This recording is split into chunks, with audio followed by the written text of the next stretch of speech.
Welcome to Juggy Reviews. This is where I'm going to use this downtime to work my way through the BBC iPlayer, in particular BBC Three, and review all the current shows that are on there. And that is just because I was such a fan of BBC Three growing up. I mean, it produced great shows like Gavin and Stacey, Being Human, Stacey Dooley's documentaries, that since it moved online, I've kind of neglected it a bit. So I wanted to revisit that, troll my way through all the kind of current content and give you guys my ratings and my review of it. So the current setup is I'm sitting on my wooden floor, really comfortable. I've got a bar humbug Christmas jumper, complete with Christmas socks, joggers, and I'm ready to go. First up, we are going to be looking into Fleabag. Yes, the series that has won awards in the UK and in the US. Created by, written, and stars Phoebe Waller-Bridge, who is amazingly talented. And it tells the story of a young woman known as Fleabag, who has no filter as she navigates life, love, and family in London. So it seems quite, you know, on surface, oh, that's just quite typical of the shows that are out there nowadays, but it really, really, really is good. And it's such a like compelling watch. It's billed as a comedy, but it's not laugh out loud comedy. It's more like got humour that comes through the characters, and that's rooted in the kind of stories and the situations they're put in. So it is funny, and it's just awkward. It's just awkward. You watch it, you're like, oh my God, did that just happen? Great writing. It's had some viral moments. Yeah, it's really, really good. I really, really enjoyed it, and I was quite surprised I enjoyed it because it's not really, on paper, my type of show. I would give it a solid 4.5 out of 5 rating, and that is Fleabag, starring Phoebe Waller-Bridge. Olivia Colman stars in it as the kooky stepmom as well, so definitely check it out. In My Skin, which is a coming-of-age story about 16-year-old Bethan, and it gives quite an authentic view of modern-day teenagers, which I'm quite surprised about because I thought usually TV, they exaggerate it a little bit, but it seems quite real, and that's what makes it so relatable, I suppose. The lead narrates, which is really good because you get to hear her thoughts and get into her imagination. And I thought it would be like a really kind of light-hearted comedy, but it's more of it's got a lot of dark humour in there. And there's some absolutely funny classic scenes. It has quite a few strange, eccentric characters in the kind of shopkeepers and the teachers, which add that kind of humour element that's needed. But it's got a lot of depth to it, and you can really feel for the lead because she goes through quite a lot. She looks after her ill mum, and also she wants to do really well in her English assignment in the first episode, but struggles to open up. So pretend she's not interested in it to her friends, but she actually does want to do really well. So it kind of touches on that kind of thing that all teenagers go through, where they want to look good, but also want to do well. It's played amazingly by Bethan, who's Gabrielle Creevy. She's a newcomer, but it also stars Ackley Bridges, Poppy Lee Friars. And yeah, it's brilliant. It's really good. I would give it a solid 3.5 out of 5. Now, everyone has heard of Little Mix, right? Britain's premier girl band. They've worldwide, they've got massive hits, which I always play at my kids' DJ parties. Shout out to my ex, Black Magic. So it's 4 members, Jessie, Jade, Leanne and Perry. So all kind of famous in their own right, but BBC Three done a documentary with Jessie Nelson called Odd One Out, and this documentary has done so well. It got amazing ratings when it was on TV. It's like one of the most viewed on the iPlayer. It won a National Television Award for Best Documentary.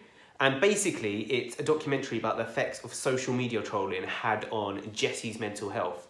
So it really lifts that kind of curtain away from people in the spotlight, and you kind of get into what they're going through. And it's quite heartbreaking at times because she really, really suffered from trolling, and you see how the effects it had on her, but not only her, her family, friends, her boyfriend, Chris from Love Island, her bandmates, and it seems like it really took its toll, and it just shows that trolling is quite bad. You know, keyboard warriors, tapping away, making nasty comments, but they don't realise the effect it has on people. So now, the documentary is on some school curriculums where teenagers actually have to watch it to show that, you know, it's not right to do that, which is amazing. And I like the fact that at the end you expect it to be all happy and Jessie to kind of come through it.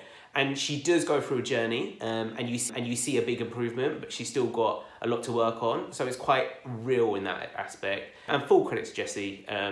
Amazing for putting herself out there and doing this. So definitely a watch. I would give it a strong 4.5 out of 5. The Vivian Takes on Hollywood. It's a reality TV style mockumentary that follows a Drag Race winner, the Vivian, as she arrives in Hollywood to make a music video for her new single and meet Tony Award winner Marissa Javette Winokur, I think it is, Winokur. And basically, it's just her journey in Hollywood. The Vivian is quite a kind of really charismatic, occasionally over the top, but in a good way, fun character. So you got that like as a selling point straight off. And they do American style confessionals that the Vivian's not happy with anyway. So they make a joke of that. But yeah, they're really good, kind of get that mockumentary feel, kind of like Modern Family, you know, when they talk on the couch and that kind of thing. And Marissa Javette Winokur, I swear she is the one that stars in Friends finale on the plane scene. You know when Phoebe calls Rachel and says, the left phalange, and then there's a woman like panicking. There is no phalange! I think that's her, but you know, I can't confirm that. I cannot confirm that. Computer says no. If you are a fan of the Vivian in general and Drag Race, you will love it. But as someone that isn't, the appeal doesn't really go to that casual viewer. And I just feel like there needs to be a little bit more going on, maybe some extra characters to like identify with. But all in all, it does its job. If you're a fan, like I said, you will enjoy it.